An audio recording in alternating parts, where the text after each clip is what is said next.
তুলে খাচ্ছে, গোগ্রাসে খাচ্ছে, ভালো গোশত দিকে ভ্রুক্ষেপ করছে না। অবাক হয়ে নবী সাল্লাল্লাহু আলাইহি ওয়াসাল্লাম জিজ্ঞাসা করছেন, এরা কারা? তাকে বলা হচ্ছে, এরা আপনার উম্মতের সেই সব ব্যক্তি যাদের ঘরে পবিত্র স্বামী ছিল, বাইরে অন্য পরপুরুষের সাথে প্রেম করেছে, যাদের ঘরে পবিত্র স্ত্রী ছিল, বাইরে পরকিয়া করেছে।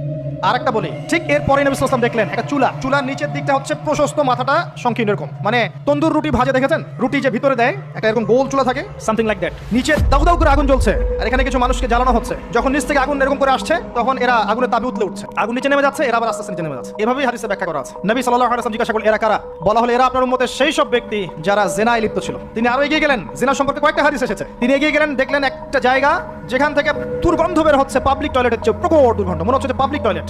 নবী জিজ্ঞাসা করলেন সাল্লাল্লাহু আলাইহি ওয়াসাল্লাম, কোন জায়গা থেকে এরকম দুর্গন্ধ আসছে? তিনি বলেন, এটা হচ্ছে জেনাকার, এবং জেনাকারীদেরকে আযাব দেওয়া হচ্ছে, ওদের রক্ত মাংসের পুজের গন্ধ এগুলো।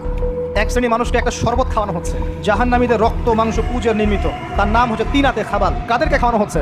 যারা এই উম্মতের মাদক সেবন করতে, এদেরকে খাওয়ানো হচ্ছে। এরপর